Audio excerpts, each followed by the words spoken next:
It is the final day of March, which already is a little much to accept.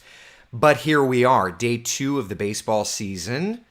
The boys of summer doing their thing. Oh my gosh, what a great time to be alive, right? I'm first warning meteorologist Eric Burris. This is Coffee Talk. We get together 7 days a week to chat about what's going on in the world of weather. On Fridays in the quiet season, we have the Coffee Talk drive-through. And this year we've kind of been talking to various meteorological types. I'm super excited for today's guest and look forward to chatting with him in just a couple of minutes. But we do need to set the stage at least and just kind of check in on things, right? Let's see. Tower cam looking good, so we'll get right out there.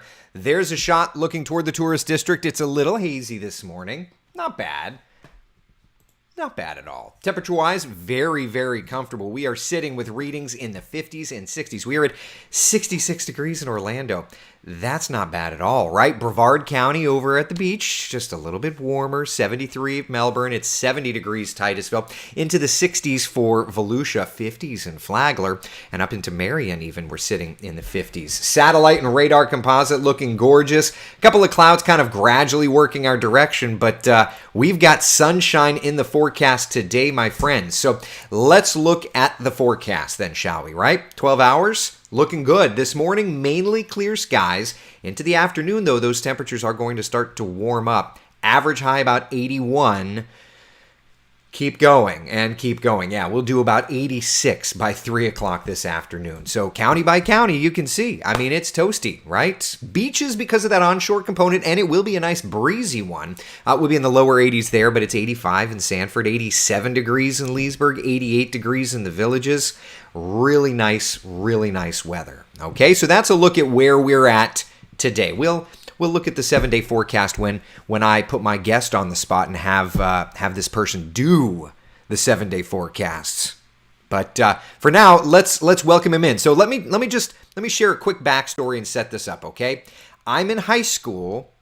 My mother tells me, for your birthday, I've spent no money, but this may be one of the most important birthday presents you've ever had, and blindfolds me and my friends and says, I'm going to take you somewhere special. Okay, dress up nice. Okay, whatever. I'm in high school. I think I'm a freshman. I don't know. I was young. Takes me down to the television station, and this is the picture from that day. This is. I mean, at this point, we're probably talking like 24 years ago, something. So you've got a young me, okay? My brother, who works at that television station now, which is ironic. My dear friends, and then in the back here, is a gentleman by the name of Glenn Richards, joining us live and in living color. Glenn, good morning, buddy.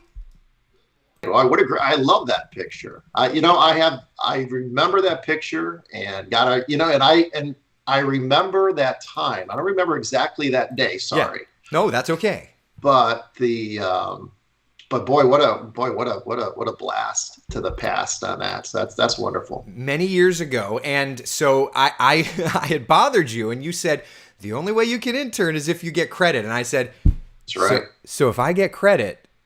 And I feel like I terrified you in that moment because I went and got credit and I was a high school intern for you.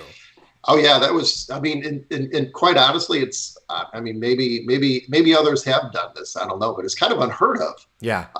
To take someone who's like a freshman, sophomore in high school. Yeah. And start them up as an internship. So yeah, I had to get some special permission when I was at Channel 9 and. From the HR folks and all that for you. But you know what? You had that special something back then, with which that something is just obviously a love and a passion of weather. And, and when you find those people, you just hang on to them and participate, with them, grow with them. I'll tell you what, you learned a lot from me and I learned a lot from you. As the years went by. Thank you. So I have nothing but admiration for this guy, and so I'm so grateful for you now in retirement to come hang out. So tell everybody, catch everybody up on what life is like in this retirement phase of your life. It's, I'll tell you, it's great because it is. I mean, for me, I'm kind of young to a little bit. I think maybe young to retire. I always had a goal when I would hit around 55 that if I wanted to retire, that I could. And just as the years went by, the last year or two, as like 54, then 55, I was like, you know what? Talking to my wife, I think I'm going to do this. And so I'm very fortunate that I was able to get myself in a position, financially, to be able to do this. And so I did. And so here I am. And I spent half of my year, a little bit more than half the year, for tax purposes, in Florida. And the other half of the year is up in Minnesota and way up north, up near the Canadian border. Got a couple of places there, one that we use as a rental, and then the other one I bought about 4 years ago. It's a 100-year-old cabin. Wow. And I've been rebuilding it, and it's now livable. The first year was not, so I slept out on the back porch while I was destroying it and everything. And my wife stayed down here in Florida. Yeah, it was pretty bad. Oh, wow. Yeah, it was bad, real bad. And but anyway, so I spent part of the year up there and part of the year here, and it's great. So this is the only time I've been up this early in the last year and a half is to go fishing or duck hunting. So just so you know, this is a special occasion. Well, and I recognized that when I asked you, so I'm very grateful for that. And truth be told, when you were the night guy at the television stations here in Central Florida, you did still wake up early to go fishing. That is one of your greatest joys. Oh yeah, anything outdoors for me. It's and for me now, I'm a combo guy. So I like to duck hunt. I like to just be outdoors. I like to kayak. I like to camp. Yep. I'll tell you, there's this part of the northern Minnesota. It's called the Boundary Waters. If anybody out there enjoys true, rugged outdoors the way it used to be with no cell phones, because there's many areas up there, there's no, it's only satellite connection. Yeah. It's called the Boundary Waters, and it's northern Minnesota, and there's no roads, no motors allowed. It's old Voyager pathways and trails that the fur traders used way back when, and it's just thousands of lakes. And it's a great place to go, and a lot of good friends up there that I've made. And it's not something I do constantly, but it's something I definitely do many times a year. Yeah. And so if anybody loves that kind of thing, look into it. Mosquitoes are wicked in June, so don't go in June. But the rest of the year is okay. So. Everybody's just kind of impressed with that. Chris says Glenn's a true outdoorsman. You've always been that way, though. Yeah. Yeah, I can recall when, and it's timely because today's the second day of the season, but I can recall you rolling in to do the forecast completely sun-kissed from either fishing or from being out at spring training baseball or what have you. You do love. Oh yeah, I used to always catch crap from the news director at that time. She would always be. She was only there a short time, but she would always be. Hey, you're so sunburned. You got to put all that makeup on to cover it up.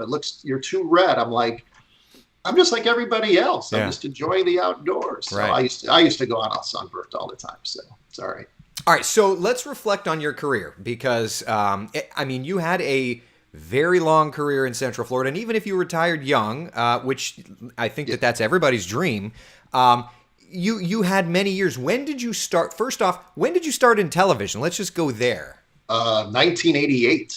It was my first right out of college. WLFI.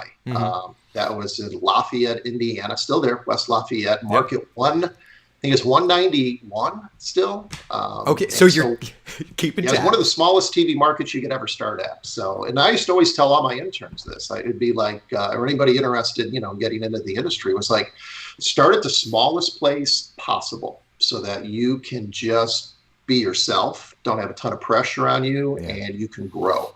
And you can get a ton of airtime. And so, get your hands dirty. Because if, everybody's like, oh, I want to go to a bigger market. Go to a bigger market, then, a lot of times it might be a little too rushed for you. I've had an intern or two that did start at a much, very large, I thought a relatively large market starting out, and it was a rough go for them. Yeah. And so start small, And then after that, went to Rochester, New York. That was after 3 years. Then did the morning news up in Rochester, New York, morning to noon. And then back in 1993, was offered the position back here in Orlando, starting out doing weekends, and that lasted about a year. And then I worked my way up after about a year and a half or so to evenings, and stayed in evenings for, good God, I don't, what's this, about 1995. Yeah, yeah. So worked a lot of nights. Wow. That's, Yeah. Here I am working weekends, like 17 years on TV, but I haven't moved around as much as you. Oh, well, you have a ton of responsibility with the things you do, and you use your combination of obviously communication skills, but your technology skills. And so, I'll tell you, that's one thing you, and there's another intern back then, Justin Mosley. Justin, he's over in Sarasota. Yep. Two of you guys are real similar in the standpoint that you guys are like two peas in a pod, and that you just love to push any concept and any idea in weather. It's like any way of technology, any new thing to put on TV, just like what you're doing here with us, here in the morning and the coffee talk. And so, that's, to me, that's what people want. People, I hate to say it, but you get bored of the same thing, and it's pretty mundane. Let's face it, all the stations have got similar graphics and everything else. So you got to find ways of I think, and it makes it good for you as a meteorologist, is to do something different, to challenge yourself. Otherwise, you go through and it's the same old thing day after day. Well, and I have to thank you, because here's this, you guys have to understand, Glenn had been the head weather guy at this station for years. In walks this high school kid. Glenn took the time. Now, it's not like it is today where there's 16 weather computers around and everybody gets a computer. Yeah. If I remember, we had one graphics computer. Yeah. And you were willing to scoot back, slide my chair in, and say, all right, let's work on some things together. And I mean, I've got to give you credit. That's a leadership skill that you picked up along the way somewhere. Yeah. Yeah, well, I think part of probably playing sports. I was always a team baseball pitcher, player, and so it's a team deal. And but I'll tell you, again, it was a lot to do then, and but in the end, you ended up doing my job, and I still got paid. So we're well, thank you for that. That's great. It's one of those things where a mentor, through and through, you have always been for me. And I don't, it's no surprise you left one television station, went to another here in Central Florida. And I don't know how much we want to get into that, certainly. But for what it's worth, once Glenn left the television station that I was at, he didn't stop being a mentor. And that will forever, I think, pave my opinion of what a mentor-mentee relationship can be, because you took me and Justin, Justin and I, through your entire journey of your career. Once you kind of picked us up as mentees, and for, I can never say thank you enough for that, because you let us hit the ground running and took us along that journey, good, bad, all of those elements. Right. Yeah. No. It was going through that transition from being at the other station, ending up over at Fox. That transition was a tough one, and but it was something that it actually allowed me to grow, and that's and that's one thing I learned through anything of adversity that anybody runs into. Never look at it as a negative. There might be an initial time where you think, this kind of sucks, and we got to do this change. But you know what? But through it, you grow, and through that growth, things go better. And that's when I remember when I transitioned over to the Fox station for 17 years, that I was there, was fantastic. And that's because I was able to do things the way that I really felt like they should be done. It's interesting the way times have changed. For me, I was always known, and that was kind of actually our our promos back then, I was known as the calm in the storm, Yeah, and that yeah. was kind of the deal for many years, and that really fit me. And that's but to me, that's a science base. That's not a personality base. That's science, because the calm is in science. Right. Because if you have good science, Yeah. then you can calm your viewers. And I really feel like, and that's what people are looking for. Yeah. I remember going through Hurricane Charlie, and I'm sure you've incurred, you had the same response to many viewers. Yeah. When a lot is going on, and they know that you're giving them information that can make a difference for them or their kids, or out on the road, or somebody's traveling, or for them personally in their home that happens to be shaking at the time when a hurricane is coming through, or some severe weather is coming through, when they know that you are doing it, when you're doing good science, Yeah. They trust you, they feel calmer, they feel better, and you're doing your job then. Yep. And that's the way. So it has to be built on science. Yeah. So that's why I was always that's why whenever I would hire people, when I would look at interns, is this a weather nut, or is this just somebody who likes to be on TV? There's a difference. 100%. And I feel like the viewers can see right through that as well. You can tell when somebody is here, like, I'm going to be Insta famous, Glenn. Right. Let's check me out. And you know what? And in this day and age with social media and everything, there's a place for that too, and that's great. But that's not what I felt I wanted to be part of. Agreed. And so I wanted to always make sure that I was in an environment where it was science first. Not geeky science, in a bad way. Yeah. Not bad, but you know what I'm saying, to where it's just like, all right, this is pretty boring. Yeah. But rather informative, cutting edge, Yeah. new, pushing the envelope, but doing it in an authoritative way, not getting too excited about it. Right. People have enough excitement going on in their house when Yeah. something's happening. They don't need you to be excited. So to me, that has always been, I think, the goal of a TV meteorologist. And I think it's the challenge still, especially because everything is being pushed so much in the world of social media and lights and all that other stuff, that you can't fall into that trap. I don't believe. I believe the real ultimate pinnacle. And sometimes I think maybe some news directors and people need to be reminded of this, is that pinnacle is the science. Yeah. And it's then the trust that comes along through with that. And I think it's a balance. It's a balance. It is. And television is such a unique bird. I think in the social generation, you learn about skew-T, you learn about all these different meteorological tools. I actually, on this platform, Glenn, I get to use that. Like when there's a severe weather event, I get to pull it out and we all get to chat. And yes, you do. That's wild.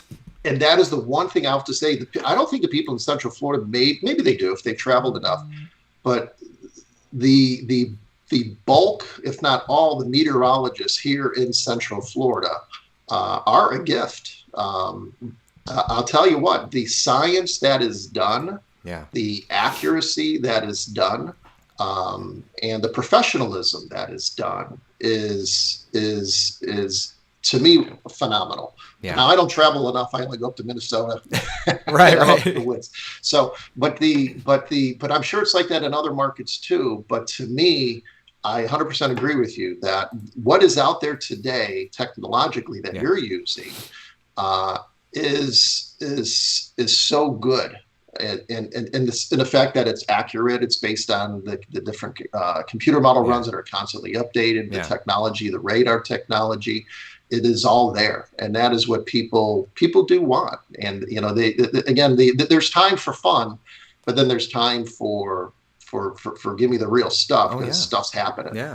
Yeah. And for what it's worth, looking at the foundation of what I've always tried to be, Glenn, you had mentioned a couple of the ways you've always tried to view things, and these have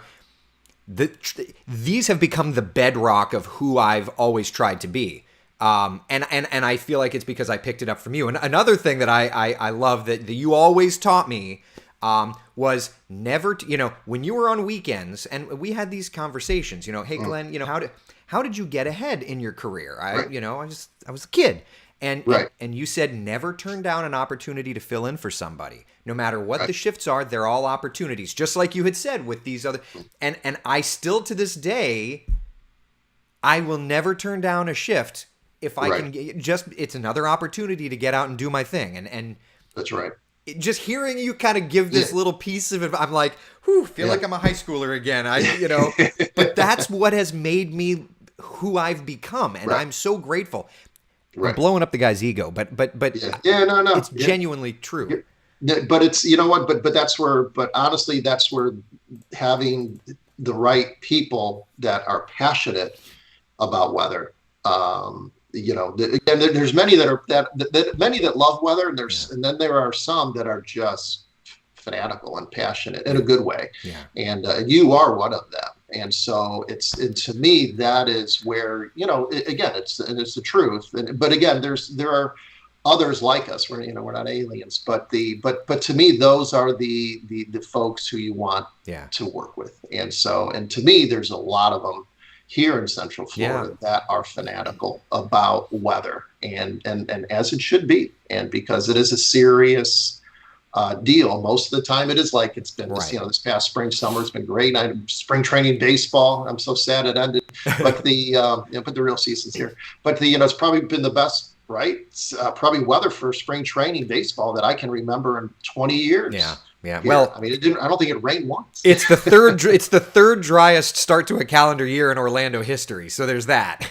There you go. So sorry, but I'm not, just because even though I do love weather. Yeah. I am not a regular viewer anymore. That's okay. Listen, that's okay. All right, so a couple of questions are coming in from the viewers, so we have to ask that. So Brian Keller's asking, question for Glenn, who was your teacher when you first got into television, and what station, how did that play out? That's a great question. Sure, it is a great question. It's Tom Skilling up in WGN in Chicago, and I grew up watching him. He was one of those guys, God love him, or kind of a roly-poly dude, and but he could care less about what his suit looked like that day. He was just so fanatical about weather and loved it, and again pushed every idea that was out there. He used water vapor imagery. Water vapor? What's water vapor? And so I remember when I first started using water vapor back in the early '90s at the other station. It was a new concept, but again, that's science. And so it was Tom Skilling, and that was back when I was a kid growing up. So he and I ended up actually meeting him at a weather conference back when I was just getting out of college, and I thought I was gonna and I ran into him in the bathroom. I thought I was gonna of course. Out, so yeah. Oh my God. All right, so. So you never interned for him. So how did you weasel your way into the TV side from education? It was just, again, for me, it was just, it's all I ever wanted to do. So when I was a little kid, I actually still have it. I got to find it somewhere. But when I was going through as a teenager, every day in school, I would draw a map of the United States, and every day I would do it. And I would draw where the current cold fronts were, where it was raining, where things, because that's all we had back then. We didn't have computers or phones. So everything it was just, it's all I ever did. Had a little weather station that I built out in back when I was a kid. Didn't always work. When it got too windy, it blew over. But it was one of those things where it was just there. And so I worked my way just through, I just knew that's what I wanted to do. Yeah. So when I couldn't be a baseball pitcher because I messed up my shoulder, then I knuckled down on the meteorology courses and got my degree from Northern Illinois University. So. Wow. Love that. Yeah. All right. So Debbie's asking, and it's because it's coffee talk, so we ask always. Beverage of choice: coffee, tea, something else, hot toddy. It's honestly a cold beer now with some lime juice in it. So that's always my end of the day for me. End of the day around 5 o'clock. It's cold beer and just one though, not too many. So I've got to try and keep up the the physique a little bit. So if that's what retirement looks like, baby, sign me up. Oh yeah.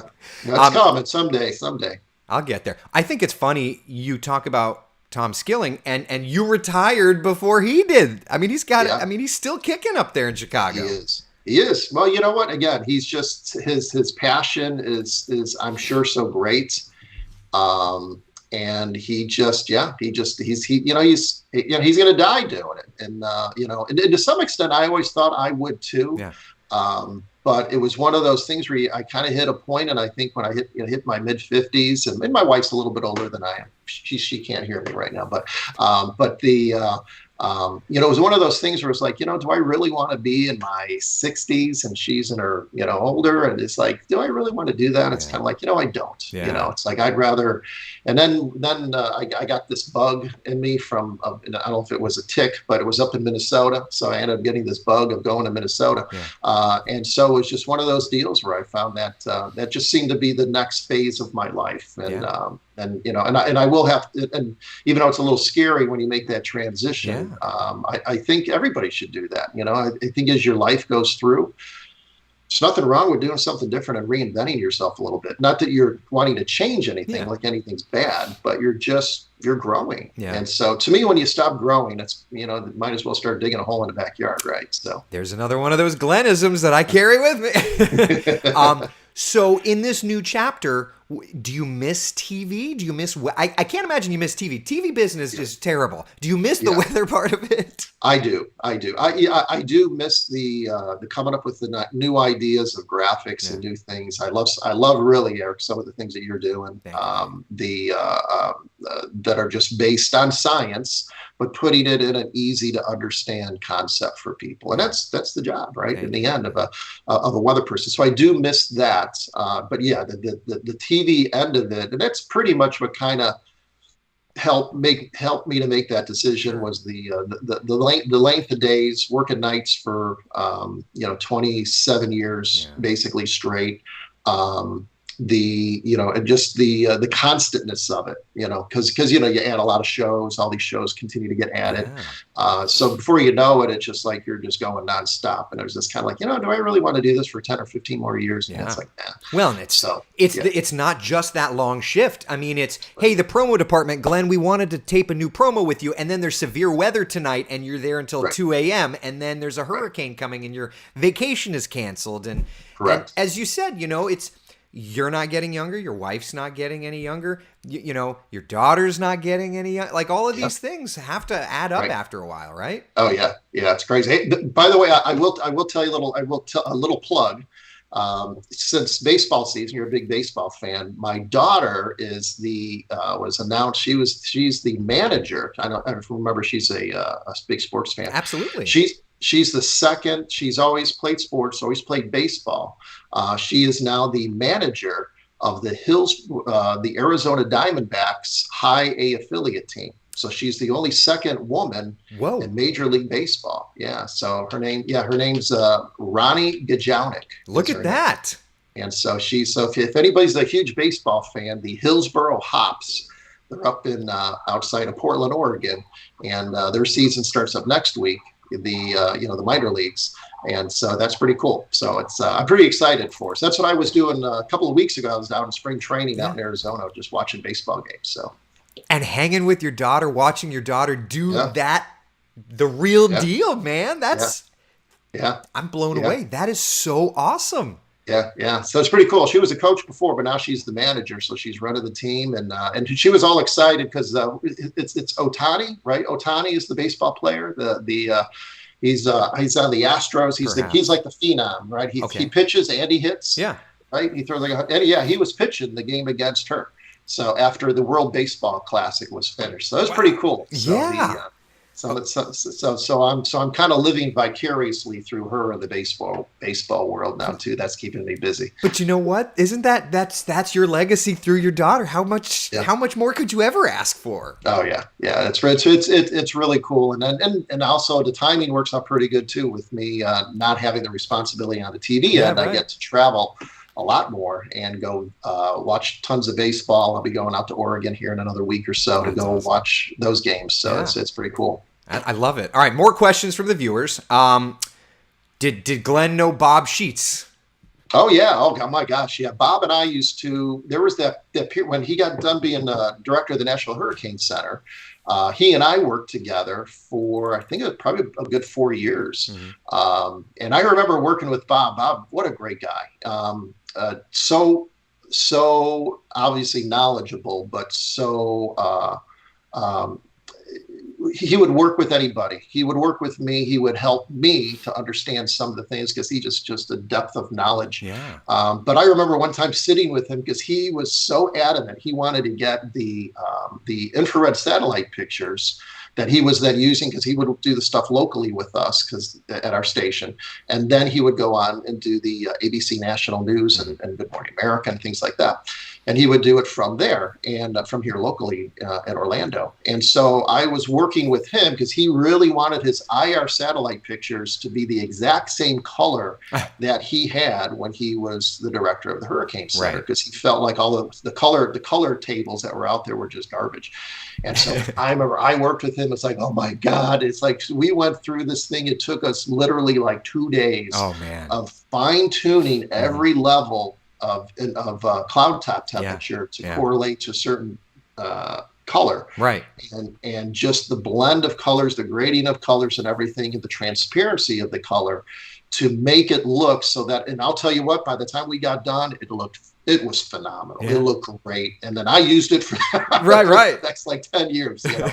It was great, and I tried recreating it later, but it's so hard to recreate because he wasn't there to help me recreate it. Yeah. So it's awesome. And now I could be like, well, we'll just find the file online and grab the color table. Probably, yeah. Yeah, don't make it that easy. All right. Well, yeah. All right, another good question. What was the hardest part of your career?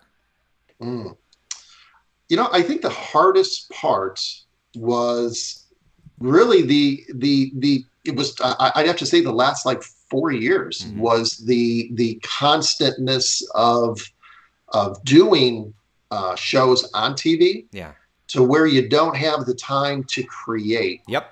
And to me, that is huge because to me, in the end, that's what I found the most exciting. Yeah. I mean, I enjoyed being on TV, but I enjoyed more creating stuff to be on TV and coming up with new ideas to be on TV. And when it just physically was not possible to do both. Yeah. And so that was the hardest part for me. I so get that. I'm in the middle of something great, and then, hey, 2 minutes. It's like, okay. Yeah, and it's just trying to find that time. It was tough. But again, there's plenty to do. So maybe that was me. Maybe I could have put in more. But that was the toughest part, I would have to say. Totally get that. What's the most memorable weather event you covered on TV? I would have to say Hurricane Charlie. Yeah. When Charlie came through, it was one of those deals that was what was that 2000? 2004. Yep. So I was only at Fox that's like my second year. And we were still in the midst of changing all the technology out. We put a radar up and all that stuff when I first got there. And so I remember being on the air and the technology, and they just had a hard time at the station and the news end of it. So every live shot was failing. Nothing worked. And so by default, it was just, let's go to Glenn. Right. And so I remember going from that morning, because Charlie was so quick, it was like from like 10, 11 in the morning until I think it was like around midnight. It was midnight, moved off Daytona. Got over Daytona. And it was literally for like 12 hours straight of Glenn. And I loved it because it was just tracking. Here's the front edge. Yeah. If you live in Winter Springs, this is who it's gonna hit you in like 8 minutes, and this is what you're gonna get. And then we would get some phone calls in from people who said, "Hey, we just went through the strongest part of Charlie there in south of Orlando, and here's what happened, and all these trees came down, and it was just great live TV." Yep. And so I really enjoyed that professionally. It was obviously a blow to Central Florida, but it was definitely memorable. I would agree. I mean, that was my first hurricane in the TV side of things, and I think that really showed what good and bad in our profession could be, because there was there was some ball dropped. There, not on the National Weather Service side, but just, Right. like some TV did better than others. Central Florida hadn't been hit in so long, and so it was kind Right. of an awakening of sorts, I feel. It was. Oh, it was a shaking of the tree. Yeah. At that moment, and yeah, it was memorable. Yeah, for many reasons, and yeah, but I will have to say this. I really missed out for me going through Ian this past year because I was actually on my way up to Minnesota for a hunting trip. Yeah. And the day I was supposed to be leaving was the day that Ian was going to hit. So I had to make a decision. It's like, do I want to be here for Ian? And I knew if I did stay that I wouldn't get out for days. Yeah. And so I would end up missing part of this trip, which was a limited amount of time. So I ended up leaving early. Yeah. Yeah. I literally got out about 2 hours before they shut the airport down. Wow. And so I wasn't here for Ian coming through this past year, even though I was tracking it live up in it because on my laptop. Right. I had a live radar feed from the Weather Service, and so I was just tracking it as if I was on TV. I was enjoying the tracking of it, but I definitely felt disconnected. I felt like I was supposed to be here, but that's part of part of retirement. So if you ever feel like you miss it a lot, I know I could talk to my boss about a little pop in assistance. If you ever feel like you need to listen, Yeah. You've never worked at Wesh before. That's all I'm saying. That is true. I've been to 2. I haven't been to 3. Yeah, so we'll see. But I appreciate that. Hey, we'll kick it around. Kick it around a little bit. All right. So a couple of other people are just chiming in with: was there ever a moment that you were on the air truly concerned with what was happening? There was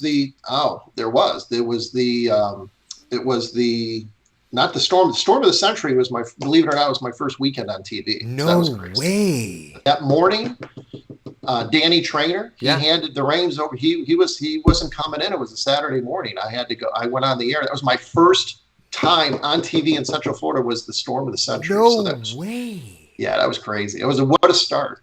But no, the one that really stood out was the deadliest tornado event in Central Florida. 98?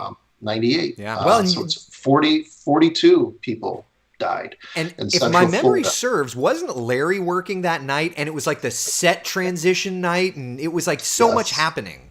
Yes, it was. It was one of those where Larry was the sports guy, and they had a sports show. Once the news was over, and there were a couple of previous weather events that had occurred that kind of preempted his sports show, and so rightly so, he was like, "Oh no, not another one! You guys are messing me up, right? I'm trying to do my sports, But this was a serious event, and it ended up turning into, and that was kind of like on the earth, and that's the thing about that tornado event. It happened in the middle of the night, and honestly, the coverage of that event wasn't like you would expect. Like you would think that everybody was just wall to wall all night long, but that was not the case. Yeah. But it was one of those where we knew just how bad it was becoming as we started, because it came through so quick. Mm-hmm. And those tornadoes were, if I remember correctly, they were EF1 to EF3s. Yeah. Yeah. I don't think there was an EF4, but it was, 42 people died. I've got a graphic. I can look. That was horrible. Just so that we've got, look, F2, F3, F1. Yeah. The worst one was down in the Kissimmee area. I remember that. And then the one that came across Sanford, for years you could still see when you go over the 417 over the bridge heading up towards Sanford from Lake Jessup. You would see still for years. You saw all the trees, all the damage. And that was not a good night. No. Wow. What was your funniest event in your career?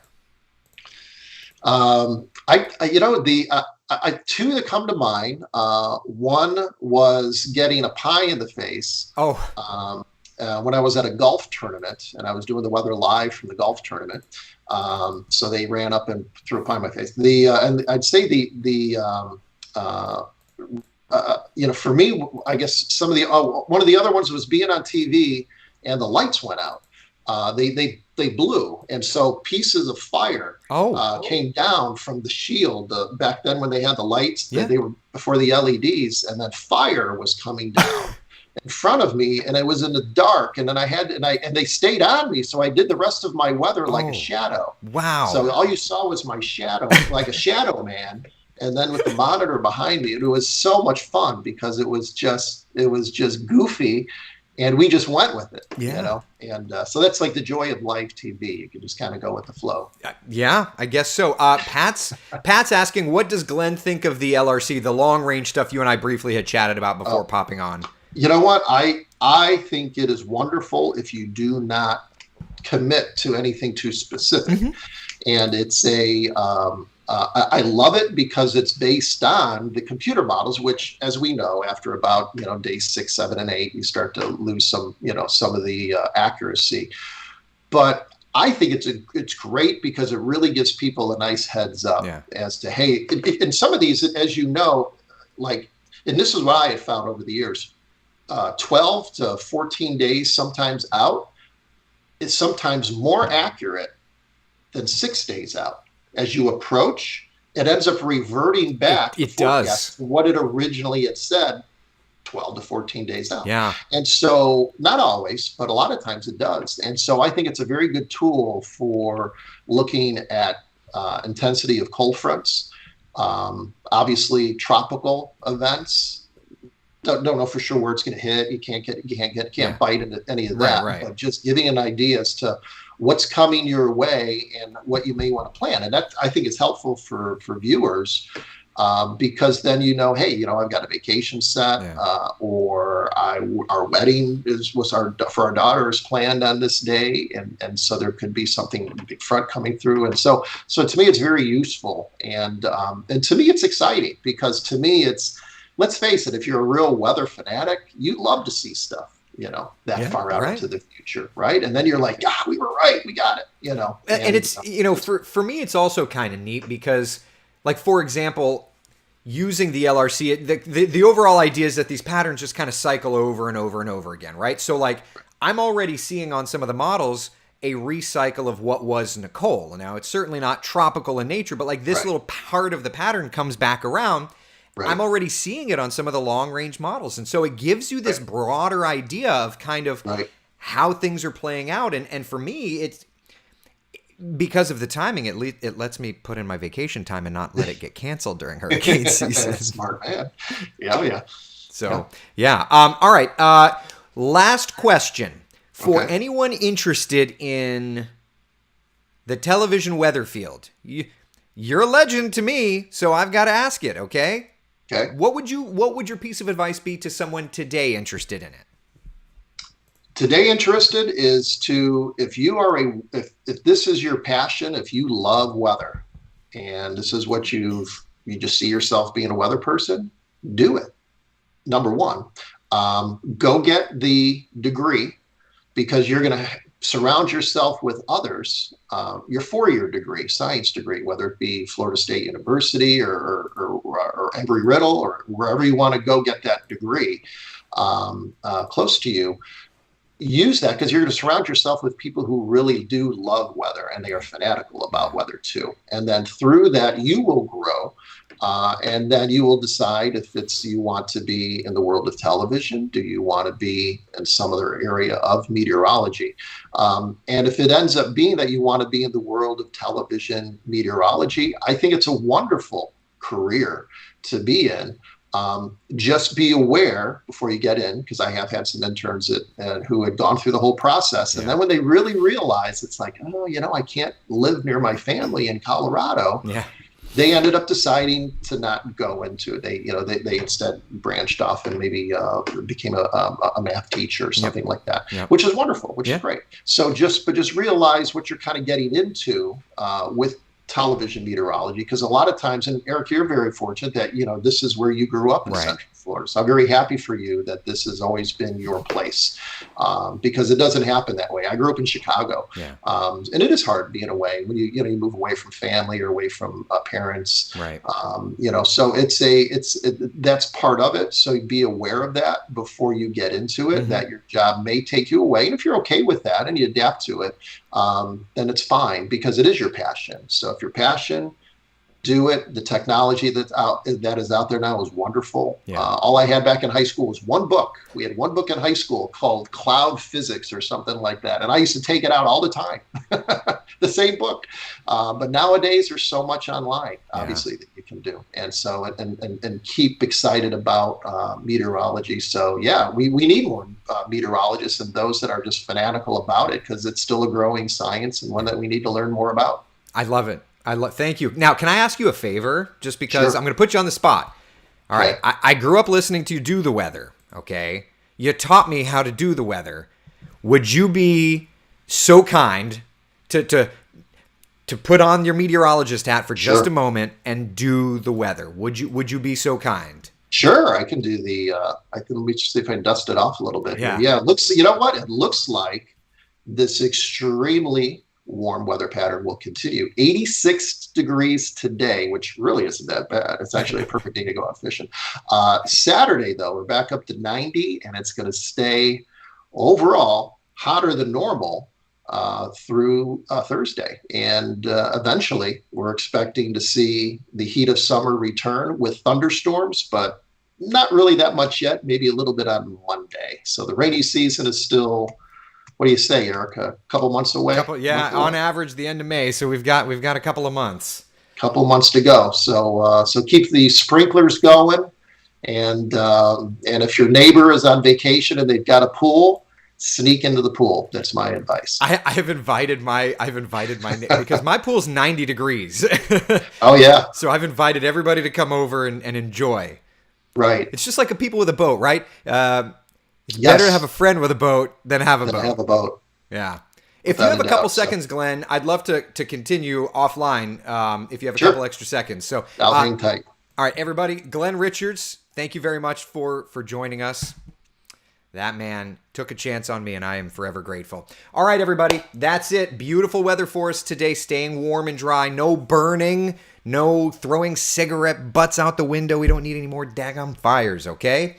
All right, be the sunshine in someone else's day. I'll see y'all at 3:30 for the afternoon coffee talk. We'll dive into some data for this weekend and rain chances for early next week. All right, bye, y'all.